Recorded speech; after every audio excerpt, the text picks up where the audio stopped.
That was something that David Kiersey Mm-hmm. noticed, Mm-hmm. and um, it turns out that there are four different interaction styles and four different temperaments. Well, since I've been saying curious, I guess that comes to mind immediately. Um, uh, yeah, but yeah, actually, that is a pretty good summary of me. Can you just tell Uh-huh. in what is your gait, walking style, right? Did Yeah. did you notice? Did you notice your own gesture just now? That lead function tied exactly with the things she had noticed for expressing love, and that really got me curious. And so I started uh, talking with a lot of people Mm-hmm. about their love languages and their Mm-hmm. personalities. Have had some really delightful conversations with her. Um, she had been a student of David Kiersey, who I mentioned Mm-hmm. earlier, and um, Kiersey has written a lot about temperament, but less so about interaction style. Random occurrence that they happen to be there. Any butterfly flapping Mm-hmm. that was different up until then, would have I would have been somewhere else, or they would have been somewhere else.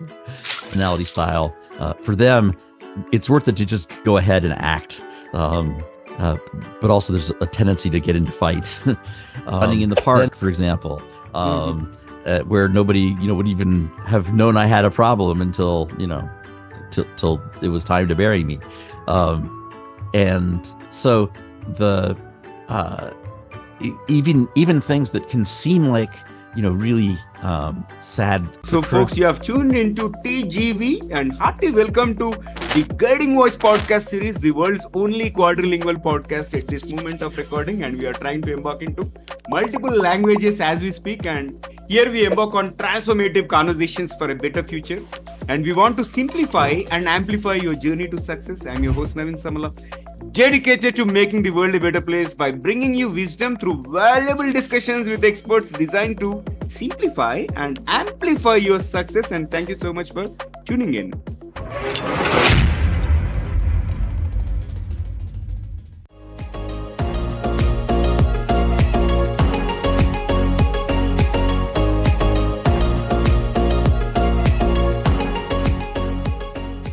So, folks, we are joined by Dr. Andrew Winkler, who is a distinguished mathematician and educator, and he holds a PhD in mathematics under the mentorship of Peter Lax and has taught at prestigious institutions such as Stanford, Columbia, and Hertz.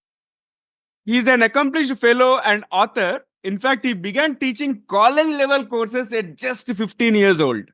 And Dr. Winkler has collaborated with renowned experts like Dr. Linda Berens, delving into the intricacies of personality and interaction styles, and praised as one of the truly finest minds we have encountered by Dr. Julian Stanley of the study of mathematically precocious youth.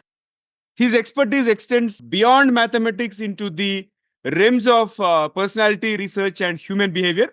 And join us as we explore the intersections of mathematics, personality, and human connection with one of the most multifaceted minds of our time. And as we prepare to delve into our conversation on the topic at hand, decoding love, the math of relationships, and the art of connection is an exciting twist. First, let us tickle our guest brain. So, Andy, get ready for a rapid fire round of random words. I'll mention a few, and I would love to hear the first thing that comes to your mind in response without thinking much. If you're ready, let's get started. Hello, I'm Steve Ahern, one of the judges of the Asia Podcast Awards. I'm interrupting this episode to let you know that you're listening to an award-winning podcast. This podcast won its category in the 2024 Podcast Awards, so you know you're listening to quality. Enjoy your listening experience, and congratulations to the team who created this award-winning podcast for you. All right. Thanks for your very kind introduction. All and some of it's even true. right, let's begin with the first question. Curiosity, Curiosity, discovery, invention, effort, future, glorious, wow, love, um, Connection. Book. Delight. All right. Book is a delight. All right. And then universe. Universe. Mystery. Leadership. Leadership. Nurturing. Role model. Role model.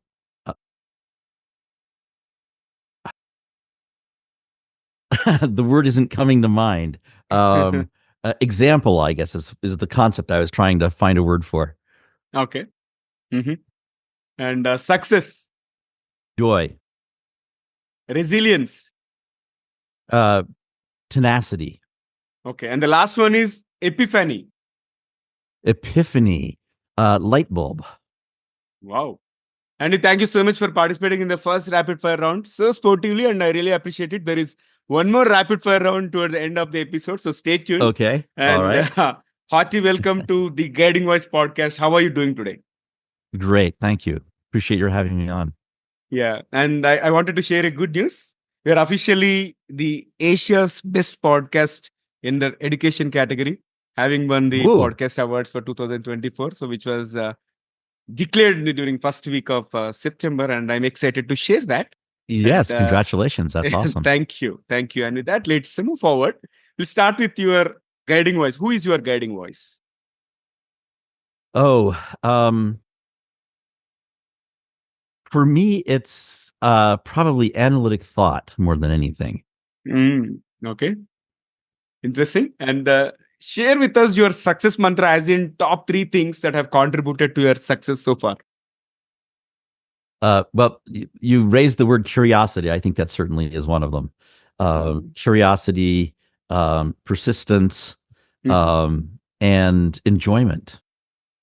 Oh, I think first time I came across enjoyment as one of the responses to this question. So I'm glad you mentioned it, because it's not just about only being in the run, always contributing, always working. We have to enjoy as well. That's a great reminder. And Andy, your expertise spans mathematics, psychology, and even stand-up comedy, right? So how do these diverse interests intersect, and how do they inform your understanding of human relationships? Yeah. So the common thread really is a way of kind of thinking about patterns, noticing patterns, exploring patterns, and the key kind of dynamic of mathematics is abstraction, which is judiciously forgetting details. It's seeing the forest and not being distracted so much by the individual trees. There's actually a kind of a funny story about mathematicians.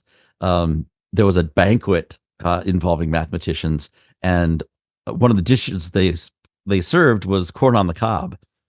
And it turns out that different kinds of mathematicians eat corn on the cob differently, because with corn on the cob, there are the rows, but they aren't perfect rows. There's also kind of a spiral pattern there. And so the people that were more inclined to algebra, who are more focused on patterns, would eat along the rows, but the analysts who were more focused on detail would kind of follow the spiral. So, but for me, the more focus on the patterns and being able to kind of step away from the details is a common thread for a lot of the things that I've thought about. Wonderful.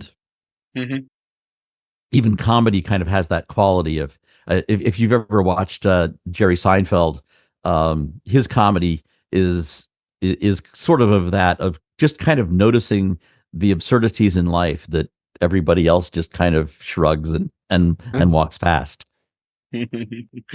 Got it. And in your work on personality and interaction styles, so what are some surprising insights you have found about how people's gestures and walking styles reflect their personalities?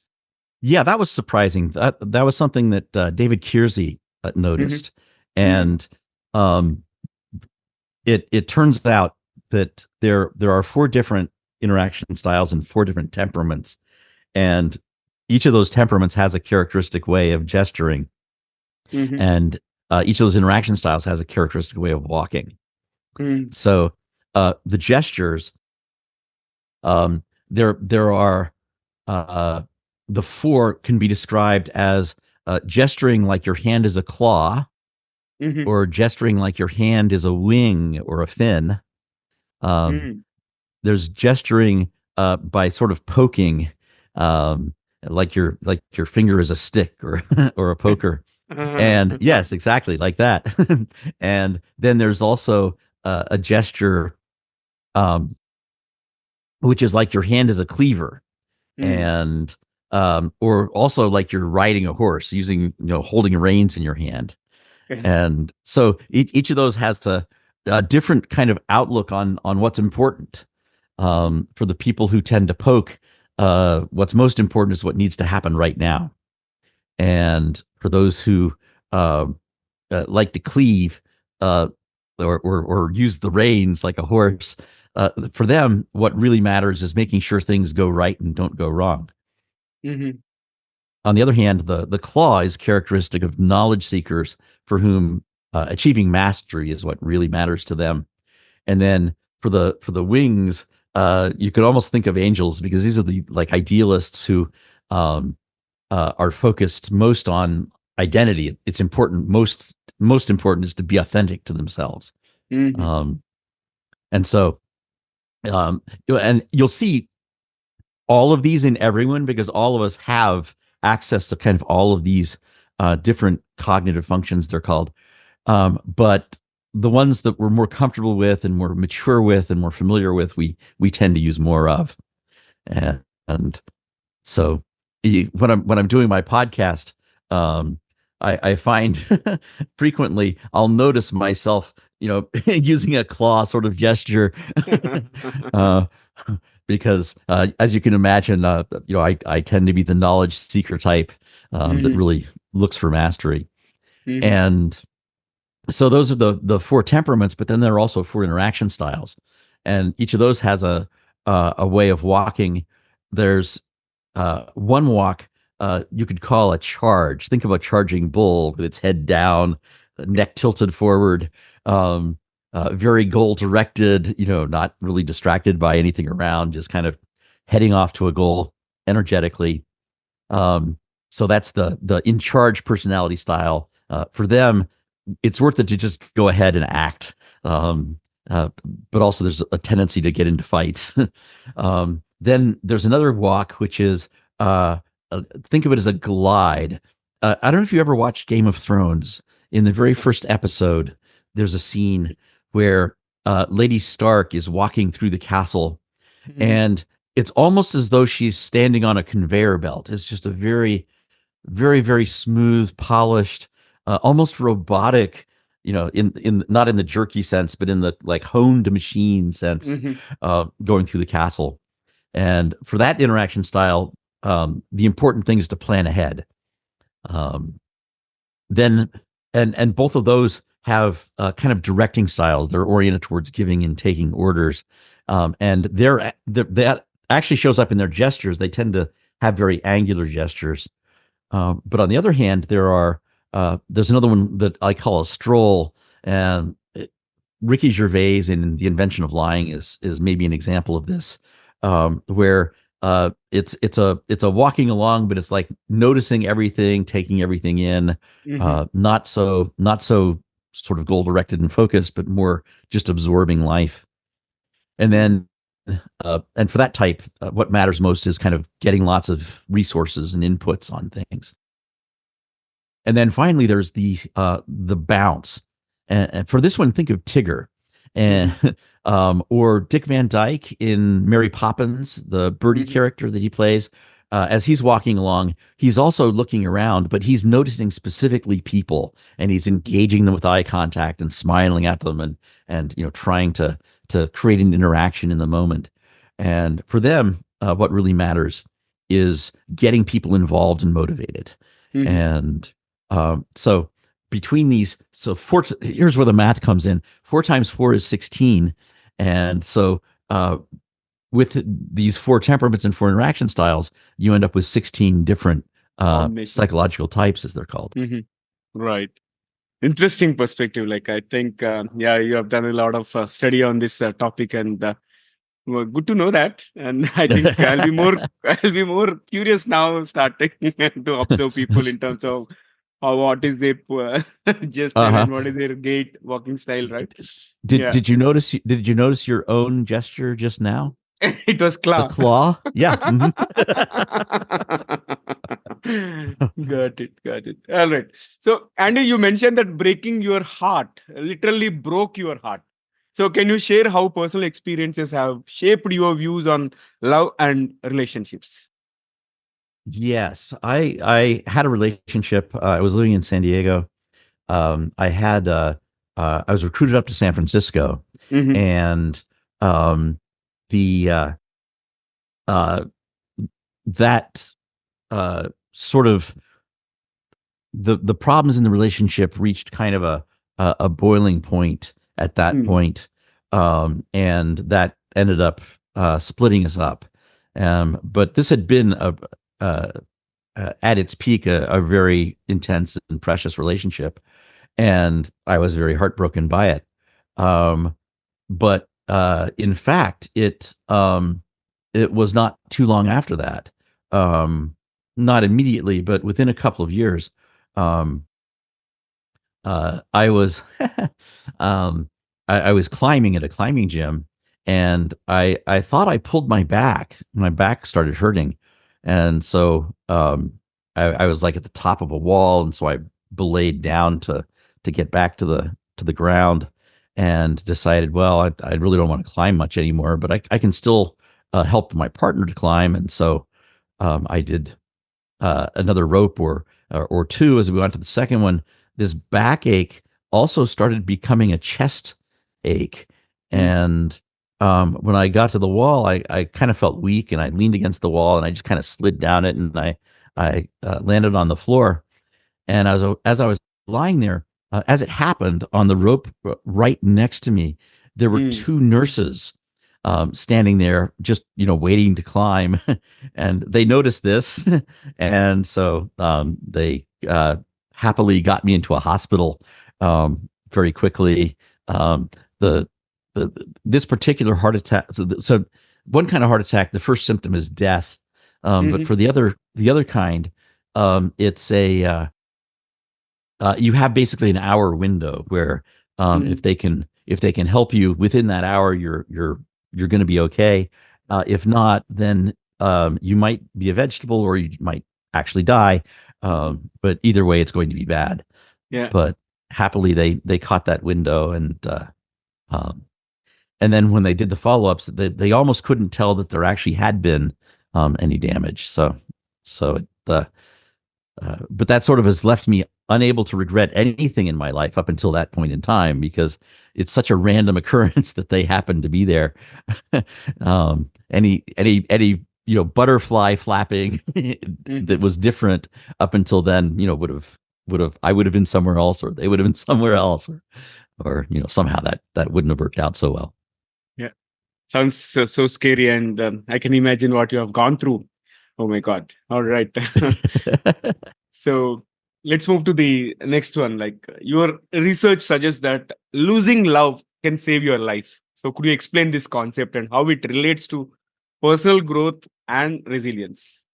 Yeah. So that ties back to what I was just talking about, where um, if the breakup hadn't happened, Mhm. then when that occurred, which that obviously over years my body has sort of been building up to that to that heart attack, to that happening, and so uh, if the breakup hadn't happened, then I would have been somewhere else. Right. The I might have been out running in the park, for example, Mhm. where nobody would even have known I had a problem until till it was time to bury me. Um, and so the uh, even things that can seem like really sad occurrences in our life can actually turn out you know one of the things I've noticed over the course of my life, which is really kind of bizarre, is that every once in a while I've sort of crossed paths with a sociopath, And so there have been times where somebody has set out to harm me in some way or other. But it has always turned out that they actually were doing me a favor. That as a result of whatever they did, to try to interfere with my life, they actually nudged me onto a better path and a better place. So um, that's kind of my outlook on that. Yeah, great perspective and another dimension. I think there's a lot to learn for those who experience breakups. I think, come on, see things Uh-huh. differently. Yeah. I love It, it. Yeah, all right. And that's not to say it wasn't. yeah, That's not please to say it continue. wasn't painful, but Right. Yeah, yeah. All right, so let's move forward. And you have studied this temperament and interaction styles you mentioned a while ago, right? And with uh-huh. Dr. Linda Berens. So, what unique perspectives has this collaboration provided you about understanding and improving human connections? How did you guys complement each other? So I took some training from her Mm-hmm. and have had some really delightful conversations with her. Um, she had been a student of David Kiersey, who I mentioned Mm-hmm. earlier, and um, Kiersey has written a lot about temperament, but less so about interaction style. And so I learned all about that from her, and she really focused on the. In fact, I don't recall coming across the walk associated with the interaction styles in anything that Kiersey wrote. Unfortunately, he died while he was writing his great, magnum opus, and so a lot of the things that he, insights that he might have shared with us are may be lost now. But many of these things she knows from having studied with him. So I kind of learned about the interaction style thing and specifically the walk from her, and it also kind of um, made me notice. So I mentioned I had this relationship that was falling apart, and as it was falling apart, I was busy reading and trying to find everything I could to try to salvage the situation. And one of the things I read was the a book called The Five Love Languages. A lot of Mm-hmm. people are familiar with Chapman's work, and so I thought, I'll try this. I've got I didn't know what her love language was, but I thought, okay, if I just do five things every day, Mm-hmm. I'll pick something from each category, do five things every day, and just see what happens. And uh, I did this for several days, and I got curious, so I asked her about her experience, which was a mistake because it was too soon to have actually really helped her. But it was really very interesting and informative because um, she launched into a critique of my feeble efforts, um, but she only critiqued three of them. Mm-hmm. 12 of them might as well not even have happened. She was completely Yeah. oblivious to them. Mm-hmm. And and all three were of the exact same category. Wow. But, but even more, they all corresponded to her particular lead cognitive function, as it's called. We all have 8 kind of ways of processing information and reaching decisions. And personality is a reflection of the way we tend to focus on and be better at one of these than the others. And for her, that lead function tied exactly with the things she had noticed for expressing love. And that really got me curious. And so I started talking with a lot of people Mm-hmm. about their love languages and their personalities.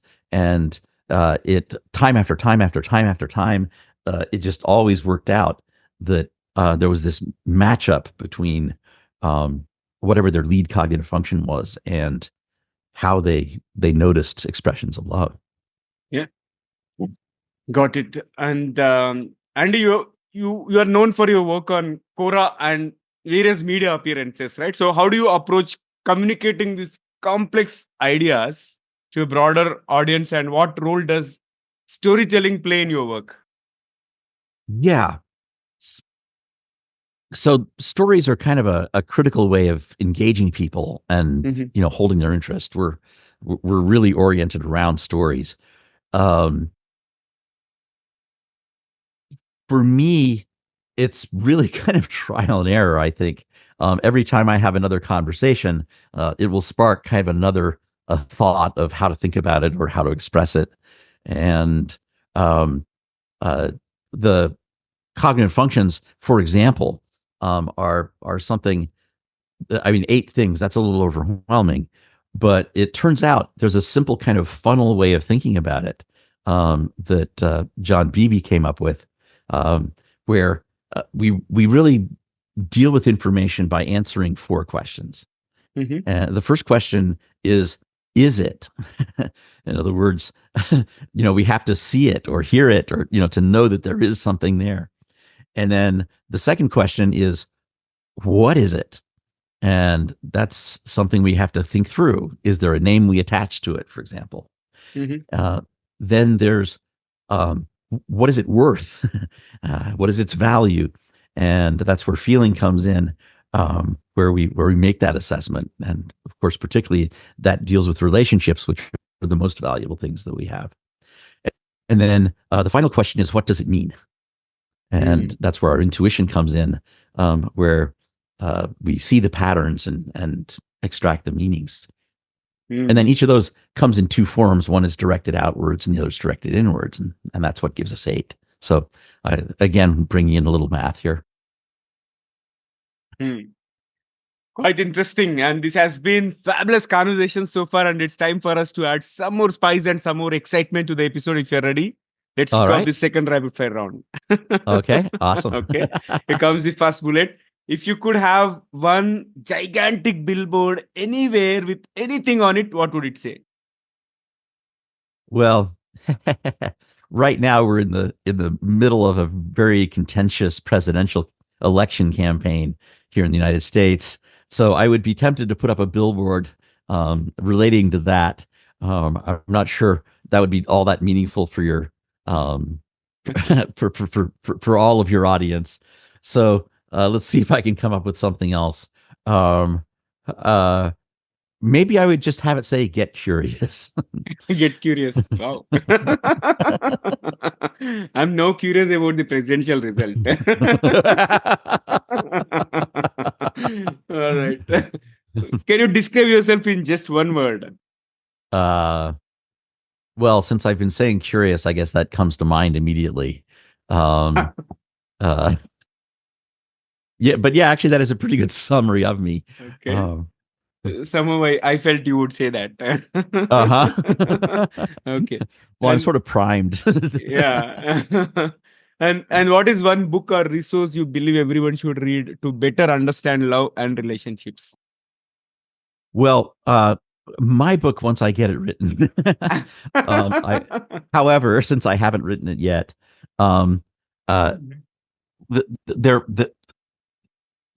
so I mentioned Chapman's book on the 5 love languages, which I think is really useful. There's also John